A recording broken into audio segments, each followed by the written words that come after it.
अस्सलाम वालेकुम। आज हम लोग चैप्टर नंबर 6 में से लास्ट इसका टॉपिक है स्फेरिकल पोलर कोऑर्डिनेट सिस्टम।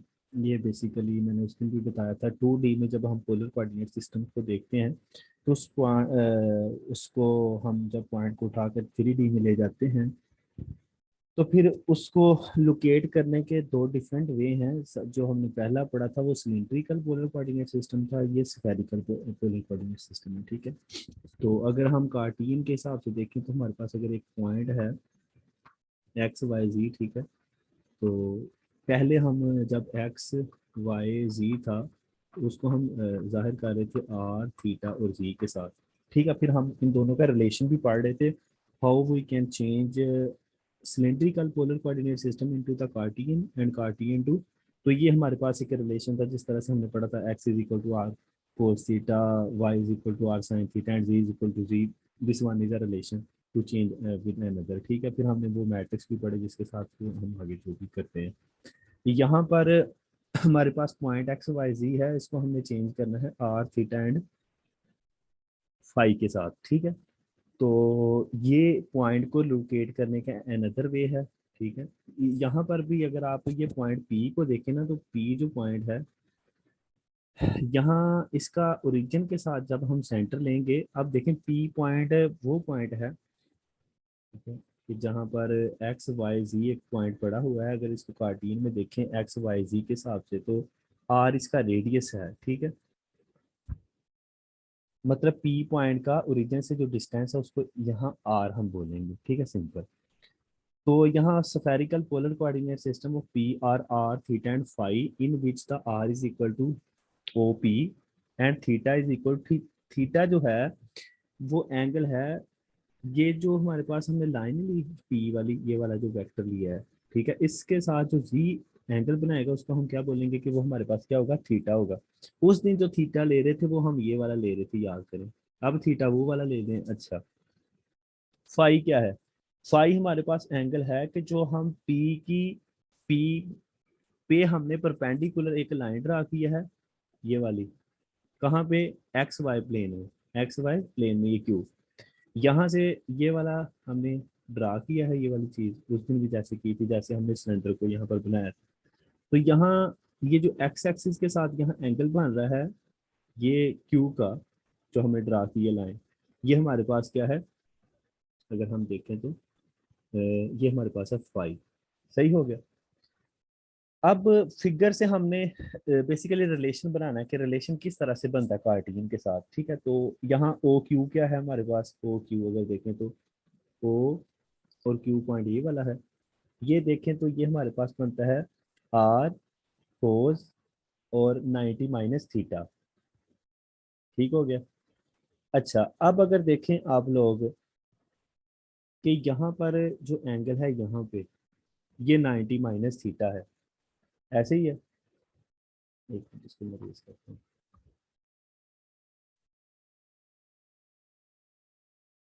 ये वाला 90 माइनस थीटा। अच्छा, ये किस तरह से 90 माइनस थीटा है? अगर हम देखें तो ये एंगल थीटा है। ठीक हो गया। और अगर हम वैसे इसकी बात करें तो ये भी एंगल हमारे पास क्या हो जाएगा, थीटा ही हो जाएगा। अब ओवरऑल एंगल इस लाइन के साथ अगर देखें, ये वाली लाइन जो हमने परपेंडिकुलर ड्रा की है, इसका इसके साथ एंगल देखें तो वो हमारे पास कितना बनता है, 90। अब 90, लेकिन थीटा तो इस लाइन तक है पी तक, टोटली एंगल कितना था उसके साथ, 90। तो इसके साथ एंगल कितना है, थीटा। तो जब ये वाला हम ओनली एंगल लेंगे तो ये हमारे पास कितना हो जाएगा, 90 माइनस थीटा हो जाएगा। तो ये हमारा ये एक वे है, क्योंकि आपके पास एक दूसरा वे भी है। वो आप अच्छा हम देखते हैं अगर टाइम हुआ तो वहां पर हम लाइन को ऐसे ड्रा करके ना, यहाँ इसको एक्स ले सकते हैं, यहाँ लाइन ड्रा करके इसको हम, सॉरी ये तो जी होगा ना, ये एक्स होगा, फिर ये वाला हमारे पास क्या होगा, वाई। तो बेसिकली हमारा यहाँ का काम क्या है, एक्स वाई और जी को फाइंड आउट करना। ठीक है, तो वो उस वे से भी हम फाइंड कर सकते हैं। तो यहाँ जब ओ क्यू फाइंड किया तो ओ क्यू आपको पता है, ये लाइट एंगल की मदद से जब हम इसको करेंगे सोल्व तो ये क्या हो जाएगा, आर साइन थीटा। तो ओ क्यू हमारे पास क्या हो गया, ओ क्यू ये वाला, ये हो गया आर साइन थीटा। अच्छा, अब there for X is equal to, X जो है, एक्स हमारे पास क्या है, ये वाली चीज, ये आपको पता है कि ये किसके बराबर होगी, यहाँ पर अगर मैं वो कोसाइन फाइव वाला फार्मूला लगाऊं, क्योंकि आपको पता है कि कोसाइन फाइव जो होता है वो किसके बराबर होता है, वो बराबर होता है बेस ओवर हाइपोटेन्यूज। तो बेस यहाँ पर अगर मैं देखूं तो बेस बेस बराबर किसके आ जाएगी, कोसाइन फाइव और मल्टीप्लाई बाय हाइपोटेन्यूज। अब बेस यहाँ पर क्या है, इसमें एक्स है, क्योंकि यहाँ पर एंगल क्या बन रहा है 90, ऐसे ही है। तो ये हमारे पास यहाँ एक्स आ जाएगा और कोसाइन क्या आ जाएगा फाइव, ये देखें साल लिखा हुआ कोसाइन फाइव। और देखें हाइपोटेन्यूज यहाँ पर भला क्या चीज है, क्योंकि ये देखेंगे ट्राइंगल इस तरह से है, ये इस तरह से, यहाँ एंगल कितना है 90 का। तो मुझे बताएं कि हाइपोटेन्यूज वाला इसमें कौन सा होगा, ये आर है, ये ओ है, ये क्यू है। तो वाला हाइपोटेन्यूज क्या चीज है, अभी हमने फाइंड आउट की थी, O Q. O Q. O Q को जब यहाँ पर हम पुटिंग करेंगे तो ये मेन रिलेशन है, तो यहाँ पर ये क्या आ जाएगा, R sign theta and cosine phi. उसके बाद वाई जब हम फाइंड करेंगे, ये काफी यहाँ पर रास्ता हो गया, इसको यहाँ करते हैं। जब हम वाई फाइंड करेंगे तो हम एन अदर ट्राइंगल लेंगे, ये वाला वाई। अच्छा, जब वाई फाइंड किया तो वाई के लिए हमने वो साइन वाला फार्मूला लगाया। साइन, आपको पता है साइन किसके बराबर होता है, perpendicular over hypotenuse. Sine phi is equal to perpendicular over hypotenuse. तो परपेंडिकुलर बराबर किसके हो जाएगा, हाइपोटेन्यूज साइन फाइव। अब हम लोगों ने एक भला कौन से वाली ट्राइंगल ली है, अगर देखा जाए तो ये वाली, ठीक हो गया। अब देखें यहाँ पर एंगल कितना है, यहाँ पे 90, ठीक हो गया। तो अगर यहाँ पर 90 है और ये वाला, अगर यहाँ पर, एक सेकंड एक सेकंड,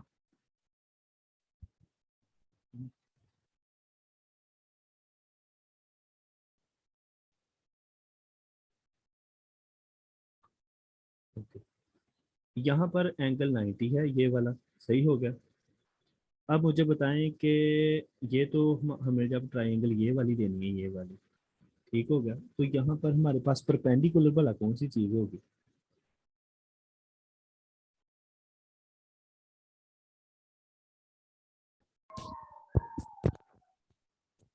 भला किस तरह से होगी, क्योंकि हम यहाँ पर एंगल को यूज कर रहे हैं, एक बात को ध्यान में रखना है, हम एंगल यूज कर रहे हैं फाई का, इसका फाई का। तो फाई तो इधर वाली साइड पे है, हम इस फाई को भला किस तरह से दूसरी साइड पे शिफ्ट करेंगे, है कोई अंदाजा इस बारे में।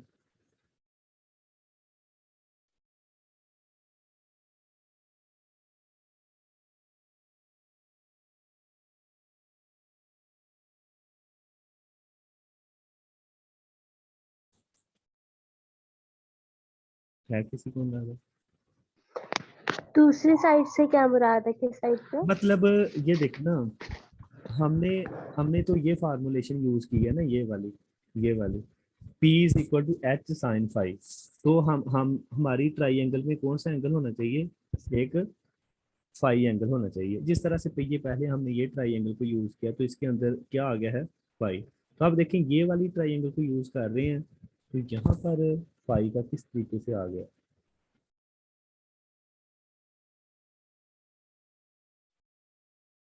क्योंकि हम यही ट्राइंगल क्योंकि वाई फाइंड करने की कोशिश कर रहे हैं।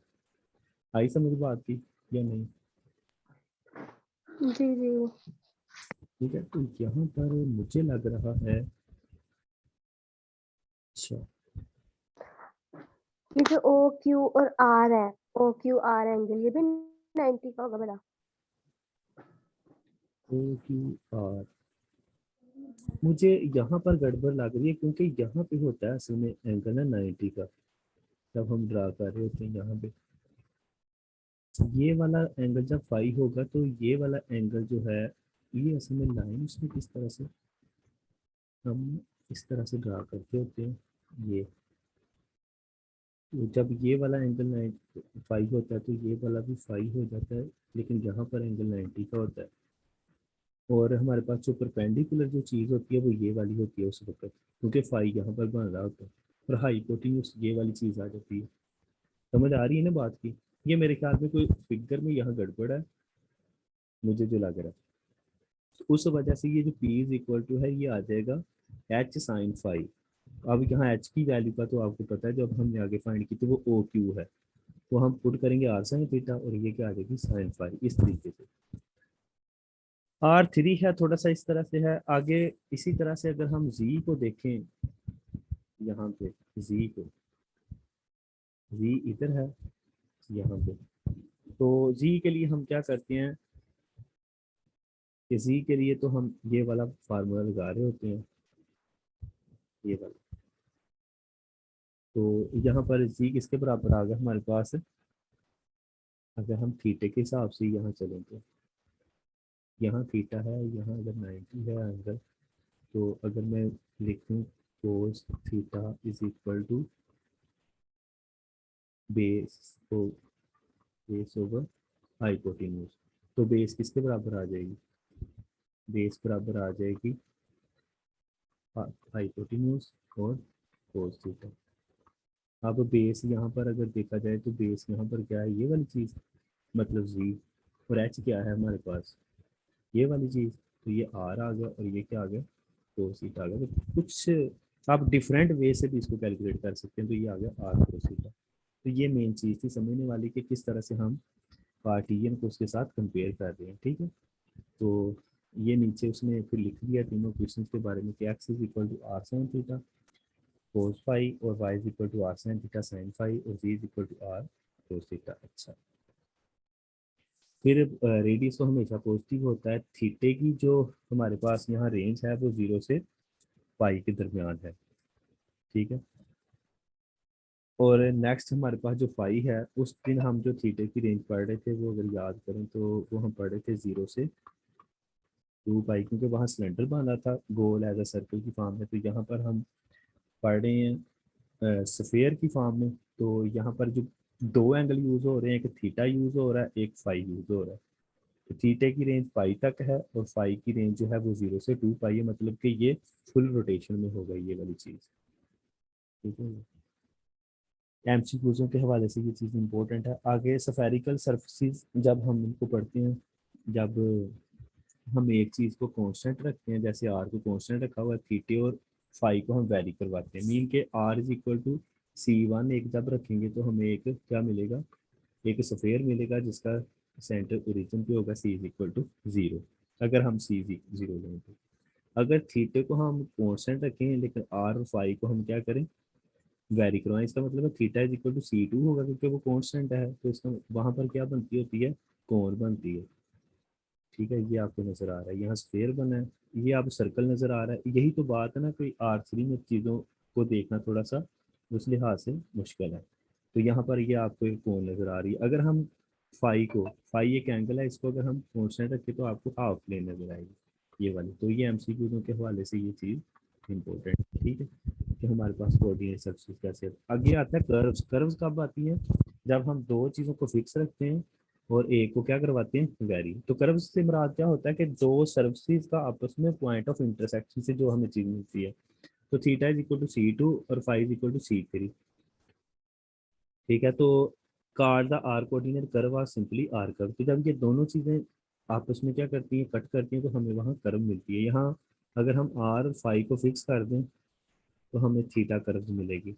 इसी तरह से अगर आर और थीटे को फिक्स वाइल फाई वेरी करे तो हमारे पास वहां पर भी हमें एक कर्व मिलेगी। उस कर्व का नाम था आर कर्व, जब आर को वेरी करवा रहे थे। इसका नाम था थीटा कर्व और इसका नाम क्या है, फाई कर्व, ठीक है। तो ये हमने हर चीज में पढ़ा है कि सरफेस क्या होती हैं और कर्व्स क्या होती हैं।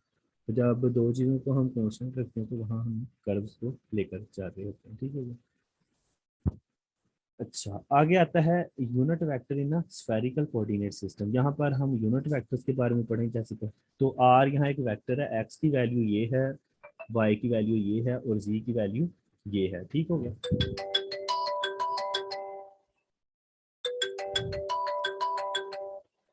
अच्छा, तो हमारे पास जब हम क्योंकि पार्शियल डेरिवेटिव आर के हिसाब से लेंगे थीटे के लिहाज से और फाई के हिसाब से, तो ये हमारे पास डिफरेंट आंसर आ गए, ठीक है। अच्छा, जब हम इनके यूनिट वेक्टर जाहिर बात है उनकी मैग्नीट्यूड पे डिवाइड करेंगे तो हमारे पास ये ई आर आ जाएगा, ये वाली चीज़, ये ई थीटा आ जाएगा, और ये वाली चीज़ क्या आ जाएगी, ई फाई। ये है यूनिट वेक्टर। अच्छा, अब आपको पता है कि यहाँ पर ये वाली जो चीज़ें हैं, ये वाला क्या है, इसको हम H1 बोलेंगे, H2 बोलेंगे और H3 बोलेंगे। मीन ई, इसको क्या बोलेंगे, E H R, H theta और एच फाई। तो ये स्केल फैक्टर है यहाँ पे, ठीक है। तो जब हम इनको, जैसे पिछले में हमने मैट्रिक्स में शो करवाया था, तो जब हम मैट्रिक्स में शो करवाएंगे तो ये हमारे पास मैट्रिक्स, तो H1 यहाँ क्या आएगा 1, H2 क्या आएगा R, और H3 यहाँ पर क्या आएगा आर साइन थीटा। तो ये याद रखना, ये एज एमसीक्यू है।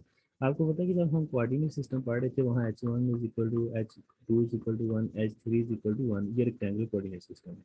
और पिछले में हमने H1 इज इक्वल टू क्या पढ़ा था भला, उसमें कौन सा हम सिस्टम पढ़ रहे थे, सिलेंड्रिकल कोऑर्डिनेट सिस्टम। याद है किसी को कि क्या क्या आया था? मेरे ख्याल में 1 था, H2 is equal to V1 था, और H3 is equal to R। ऐसे है मेरे ख्याल में, ये इस डिफरेंट है किसी को याद? H1 और H3 1 था और H2 R। ये चलिए ठीक है। तो क्योंकि ये मेन चीज़ें हैं, आपको भी पता है, क्योंकि हमने तो ये हमने रिजल्ट पीछे भी पढ़ा था उसमें, जब पोलर, तो जब हम यूनिट वेक्टर्स का आर के हिसाब से डेरिवेटिव या थीटे, आर के हिसाब से डेरिवेटिव तीनों का लेते हैं तो वो जीरो आता है। लेकिन अगर यहाँ थीटे के लिहाज से लेंगे तो वो थीटे वाला आ जाएगा, फाई के हिसाब से लेंगे। तो ये रिजल्ट्स हैं, इनको हमने एज चीज याद रखना है, ठीक है। चाहे कोई ट्रिक्स किस से याद रख लें, नीचे इनके प्रूफ भी हैं, उधर भी थे, नीचे ये भी थ्योरम्स हैं आगे, ठीक है। तो आगे आता है ऑर्थोगोनैलिटी, ठीक है, और स्फेरिकल सिस्टम। तो ये हमने तीन लिए, ठीक है, यूनिट वेक्टर्स। फिर इनकी डॉट प्रोडक्ट भी ली, वो भी जीरो आई, ये भी जीरो आई। तो इसका मतलब है तीनों यूनिट वेक्टर्स क्या हैं, ऑर्थोगोनल है। इसका मतलब है डॉट प्रोडक्ट उनकी आपस में तो वन आती है, ठीक है, क्रॉस प्रोडक्ट उनकी क्या आती है, आपस में जीरो आती है। और जब दोनों भी लेते हैं हम क्रॉस प्रोडक्ट थर्ड आता है आपका, इसका मतलब है तीसरा यूनिट वेक्टर उस पर क्या होगा, परपेंडिकुलर होगा। तो ये सारी चीज़ें पुरानी है, जस्ट हमने सिस्टम को चेंज किया। तो यहाँ पर आ गया cartesian vectors in the term of spherical. तो ये हमारे पास in the term of spherical unit vectors की फॉर्म में आएगा। तो ये उस हिसाब से उसका मैट्रिक्स आ गया जैसे वहाँ पर आ रहा था, ठीक है। तो ये मैट्रिक्स को याद रखना कि किस तरह से हम कार्टियन, यहाँ आपको पता है कि अगर हमारे पास गिवन हो स्फेरिकल तो उसको हम कौन से वाले यूनिट वेक्टर्स में चेंज कर सकते हैं, कार्टियन वाले में। तो ये बेसिकली रिलेशन है कि हम किस तरह से कौन सा ट्रांसफॉर्मेशन मैट्रिक्स यूज हो रहा है। तो नीचे ये वो वेक्टर्स वाला ट्रांसफॉर्मेशन मैट्रिक्स आ गया। तो ये सेम टू सेम पिछले वाली बातें हैं, तो सिर्फ ये है कि मैट्रिक्स फॉर्म में। आगे आर्क लेंथ का यहाँ फार्मूला भी सेम टू सेम वही है, बस हमने H1 H2 और H3 की वैल्यूज़ को यहाँ क्या करना है, चेंज करना है। तो H1 हमारा 1 है, R है, और यहाँ R साइन थीटा है। तो ये उसी हिसाब से आ गया, ठीक हो गया। आगे नेक्स्ट, एरिया एलिमेंट का भी फार्मूला क्या होता था, ये वाला फार्मूला होता था, उसमें H1 H2 और H3 की हमने वैल्यूज़ को पुट किया तो वो हमारे पास आंसर आ गया। तो अगर हमें ये याद है, ये फार्मूला होता था H1 H2 H3 DU1 DU2 और DU3, तो ये फार्मूले आ गए यहाँ पे, ठीक है, वॉल्यूम पे। फिर हमने 4 नंबर पे जैकोबियन पढ़ा था H1 H2 H3, तो इसका मतलब H1 1 है, R है, R साइन थीटा, तो ये क्या आ गया, R स्क्वायर साइन थीटा। तो यही एमसीक्यूज आते हैं, हम परेशान हो जाते हैं, तो जस्ट यहाँ पे H1 H2 और H3 को याद रखने की ज़रूरत है। अच्छा, तो आगे आता है, जैसे हमने पीछे पढ़ा है ग्रेडियंट, डाइवर्जेंस एंड कर्ल के बारे में और लप्लासियन के बारे में, तो हमने U1 R लिया, थीटा लिया, फाई, क्योंकि ये हमारे पास तीन फंक्शंस हैं, ठीक है, इसमें स्फेरिकल में। तो इसी हिसाब से हमने जो ये साई लिया है, फिर उसके हिसाब से आपको पता है ये तो ऑर्थोगोनल हमने कर्वीलिनियर में फार्मूला पढ़ा था। जस्ट भला क्या करना है, H1 H2 और H3 की क्या पुट करनी है, वैल्यूज पुट करनी है, ठीक हो गया। ये ग्रेडियंट था। इसी तरह से ये जनरल फार्मूला हमने कर्वीलिनियर सिस्टम में पढ़ा था, H1 H2 और H3 की वैल्यूज पुट की, ये आ गया। और नीचे ये किसका फार्मूला बन गया, कर्ल का फार्मूला। तो ये एमसीक्यूज़ों के हवाले से तो मैं इसको इम्पोर्टेंट नहीं कहूँगा, क्योंकि ये थोड़ा लंबे हैं, सब्स्टिट्यूशन वाले हैं। तो यहाँ पर ये वाला फार्मूला लप्लासियन का था, ठीक है। तो लैप्लासियन में हमने h1 h2 और h3 की वैल्यूज को सब्स्टिट्यूट कर दिया। तो ठीक है, आगे डाइवर्जेंस के बारे में दूसरी तरह है। ठीक है।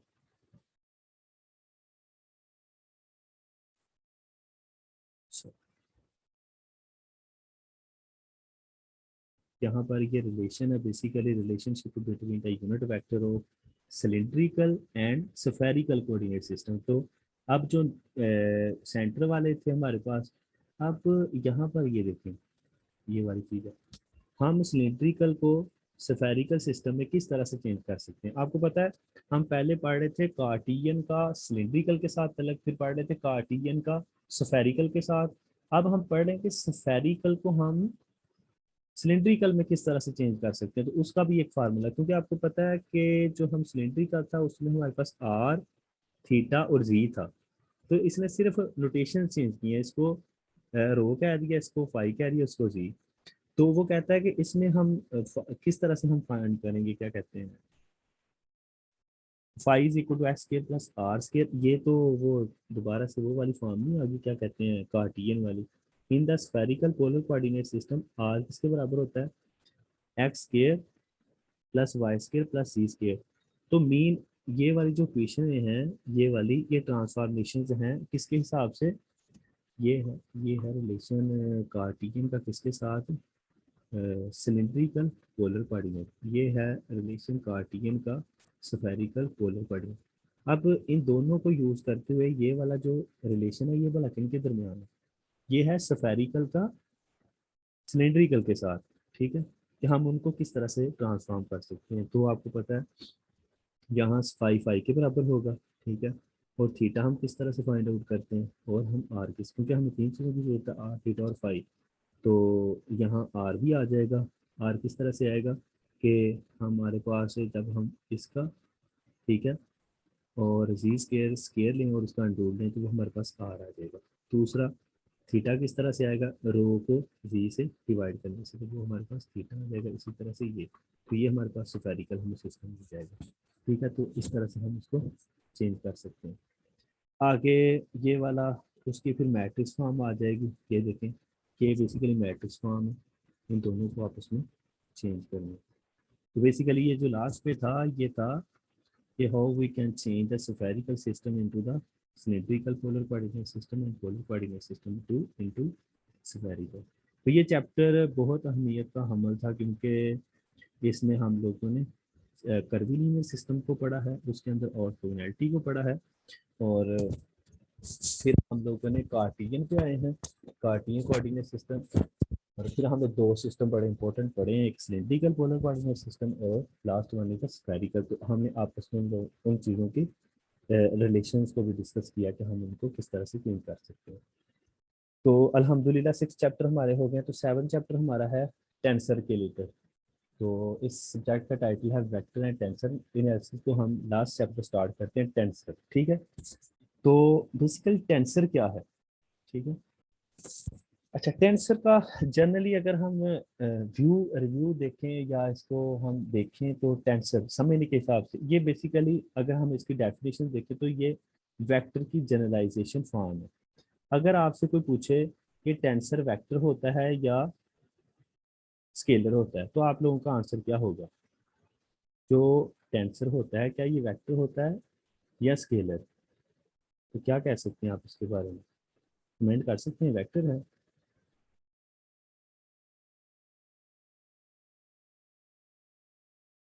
तो जो टेंसर होता है ये वेक्टर होता है और स्केलर भी होता है। ठीक है, तो ये जनरलाइजेशन फॉर्म है, ठीक है, किसकी भला वेक्टर की। तो जब किसी हमारे पास टेंसर की डिमेंशन जो जीरो हो जाती है ना, जीरो, ठीक हो गया, तो उसको हम उस वक्त क्या कहते हैं कि वो हमारे पास क्या है, स्केलर है। किसी टेंसर की अगर डिमेंशन आगे जाके पढ़ते हैं हम, जीरो हो जाए तो उसको हम कहते हैं वो हमारे पास स्केलर है। तो आपको पता है, आपको एक चीज समझाऊं कि जब हम R3 में चीजों को देख रहे होते हैं, ये देखें ना, यहाँ पर पॉइंट पड़ा तो ये है एक्स, वाई और जी के हिसाब से। अगर कोई पॉइंट पड़ा है इस तरह से x1 x2 x3 xn, तो ये एन डिमेंशनल है। ये क्या है? N dimensional. तो फिर जब हम एन डिमेंशनल में वेक्टर्स को स्टडी करते हैं तो भला उस फ्रेम को भला क्या कह रहे होते हैं, उस स्टडी को क्या कह रहे होते हैं? तो यहाँ पर एक लफ्ज को जरूर याद रखना है, ये क्या है? कार्टियन टेंसर। कोई बताएगा कार्टियन टेंसर से क्या मुराद है? क्योंकि टेंसर एक तरह का नहीं है, टेंसर भी आगे डिफरेंट फॉर्म का है। तो हम यहाँ स्टडी करेंगे कार्टियन टेंसर की। तो कोई बताएगा व्हाट इज कार्टियन टेंसर? अगर पिछला चैप्टर अच्छी तरह से पढ़ा है तो।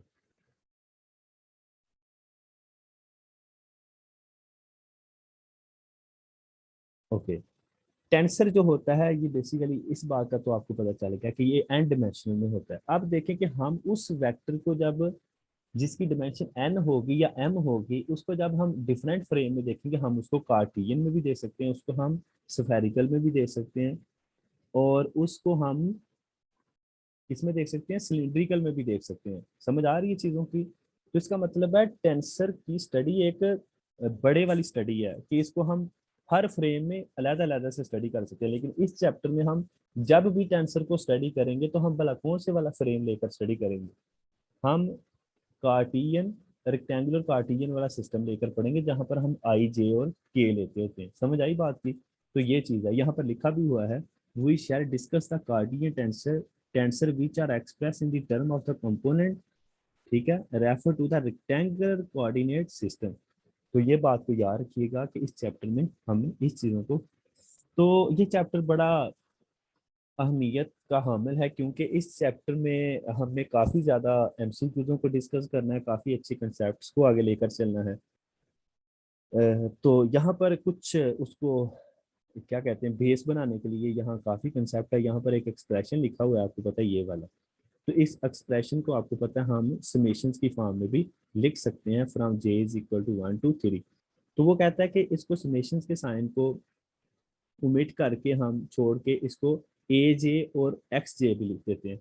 तो वो कहता है कि वेक्टर टेंसर में जब हमारे पास ये जो नीचे आ रहा है ना, ये जिसको हम ये जे बोलते हैं, इसको सुफिक्स बोलते हैं इंडेक्स को।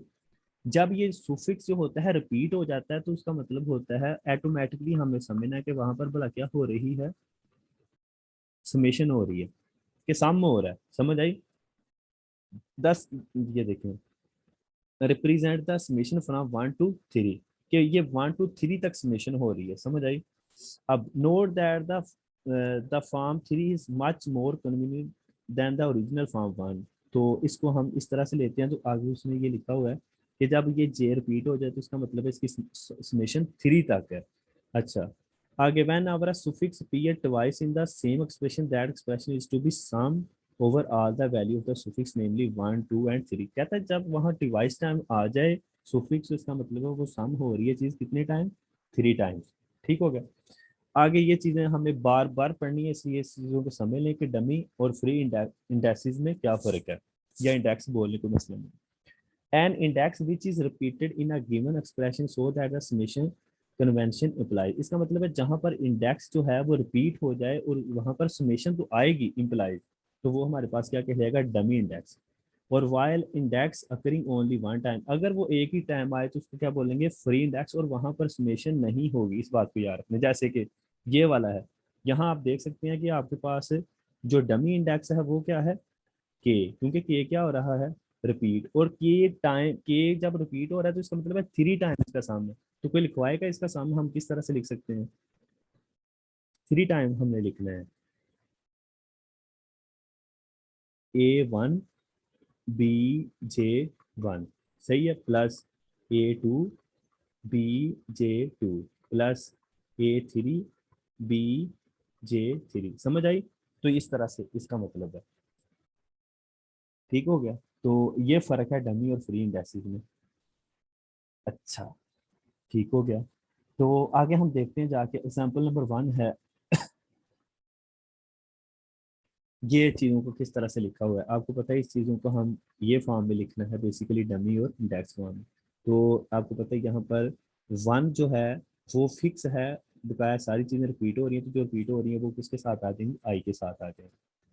आगे इनको हमने फॉर्म में किस फॉर्म में लिखना है, समेशन समेशन फॉर्म्स को ओपन करके लिखना है, ये वाली 3 टाइम्स, ठीक है, ये चीज़ों को, तो इसको एक दफ़ा समझ लें। तो a repeated suffix may be replaced by any other suitable symbol not already in use. For example, AG AJ BJ is equal to AK BK is equal to A alpha B alpha. Since in each expression summation over the repeated suffix is implied. तो कहते हैं इनका मतलब यही है कि यहाँ पर क्या हो रहा है, सम हो रहा है, ठीक है। तो नो सुफिक्स में occur more than twice in the expression, तो वो कहते हैं नो सुफिक्स में occur more than twice in the expression, जैसे कि ये है। तो यहाँ पर ए डबल आई एक्स आई का मतलब क्या है, क्योंकि यहाँ पर आई 3 टाइम हो रहा है रिपीट। तो यहाँ पर ये देखें ए आई जे जे, तो यहाँ पर जे और जे भला क्या है, ये डमी है और आई फिक्स है, ये लिखती है 3 टाइम। यहाँ पर आई और आई जो है ये रिपीट हो रहे हैं, तो इनका समेशन आएगा और साथ ये बाहर वैसे का वैसे। यहाँ पर ये आई जे और आई, उनका समेशन आ जाएगा। On putting j is equal to 1 in these cases, we obtain the entirely different expression on the right hand side. तो वो कहता है सुफिक्स जो है वो 2 टाइम्स से ज्यादा रिपीट नहीं हो सकता। एनी ये है बेस अगली चीजों को पढ़ने के लिए। An expression of the form, ये वाली वेल डिफाइंड फॉर एग्जांपल, ये वाली जो भी है। आगे आता है डबल सम, ठीक है। फिर डबल सम क्या होता है, an expression can involve more than one summation indexes. For example ये देखें कि हमारे पास यहाँ समेशन 2 टाइम आ रही है, जैसे समझें वहां था कि आई 3 टाइम ना आए, यहाँ आई 2 टाइम है और जे भी 2 टाइम है, तो इसका मतलब है इसके अंदर कितनी समेशन है, 2। और आपको पता है यहाँ पर अगर summation take place on I and J, if an expression has a 2 summation dummy indexes there will be a total. तो जब उसमें हम पहले पढ़े थे एक ही टर्म 2 दफा आ जाए, तो इसका मतलब है वहां पर एक है डमी इंडेक्सेस, तो उसमें टर्में कितनी होगी, 3, ठीक है, ये फार्मूला है। अगर हमारे पास उसमें 2 हैं तो उसमें टर्में कितनी होगी, 9, अगर 3 है तो उसमें कितनी होगी, 27। तो ये हम आगे जाके चीज़ों को पढ़ेंगे। अच्छा, अगर किसी में जो है डमी इंडेक्स हो ही ना, तो उसको भला हम क्या बोलेंगे, उसमें टर्में कितनी होंगी। अगर कोई एक्सप्रेशन है उसमें डमी हो ही ना, तो उसमें टर्में कितनी होंगी, उसमें 1, 1। ठीक है।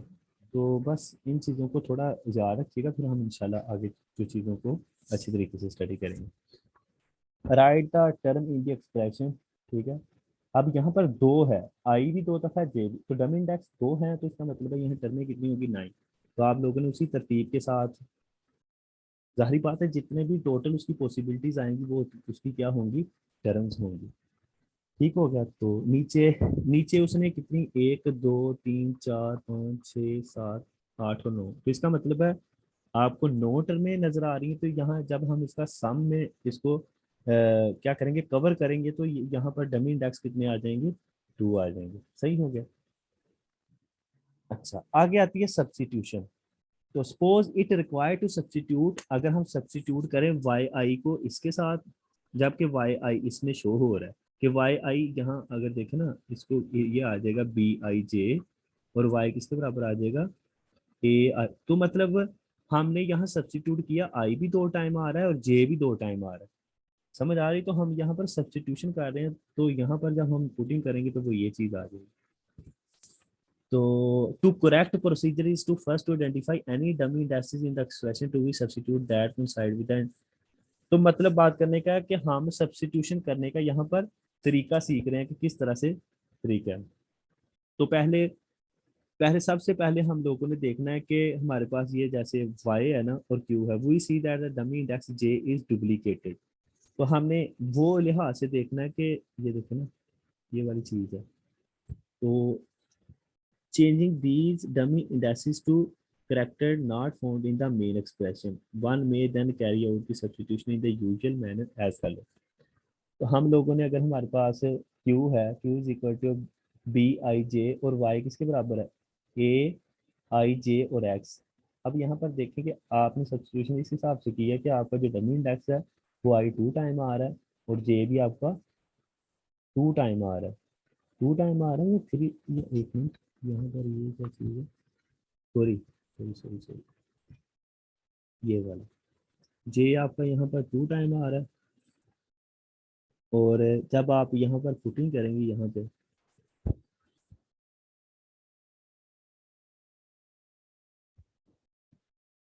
यहाँ पर ना मुझे सब्स्टिट्यूशन में थोड़ी सी आ रही है, कन्फ्यूजन आ रही है। वैसे भी मीटिंग का टाइम 1 मिनट रह गया, तो यहाँ ना सब्स्टिट्यूशन हम कल आगे पढ़ेंगे, ठीक है। यहाँ पर सीखेंगे कि सब्स्टिट्यूशन क्या है, क्योंकि आगे सब्स्टिट्यूशन बार बार हमने करनी है किसी एक एक्सप्रेशन की दूसरे एक्सप्रेशन के साथ, ठीक है। तो मीटिंग का टाइम 1 मिनट है। और लास्ट पे मैं बताऊं कि मैंने आप लोगों से शेयर की है कुछ जॉब्स एफपीएससी की, तो अगर आप लोगों ने वहाँ पर रीड किया है तो सॉरी मैं एक चीज़ नहीं दे सकता कि वो मेल के लिए या फीमेल के दोनों के लिए, ठीक है। तो अगर तो फीमेल्स के लिए भी है तो आप लोग अप्लाई कीजिएगा, ठीक है। ये जो आप लोगों ने पीपीएससी में अप्लाई किया है, ये पंजाब में होती है जॉब, और ये फेडरल में होती है इस्लामाबाद में, ठीक है। पे दोनों का स्केल 17 है, बट पे स्केल जो है वो फेडरल का हमेशा ज़्यादा होता है, चाहे इक्वलिटी हो जॉब में। तो इसको देखिएगा, ये मैंने देखा है कि सीटें 4 है मैथमेटिक्स की, बकाया आप देखिएगा आगे जो भी आपको प्रोसीजर नजर आता है, तो अप्लाई लाजमी कीजिएगा, ठीक हो गया। तो बकाया हम इंशाल्लाह इसका आगे देखते हैं कल, इसको ख़त्म करते हैं कल इंशाल्लाह टेस्ट। ओके जी, अल्लाह हाफिज़।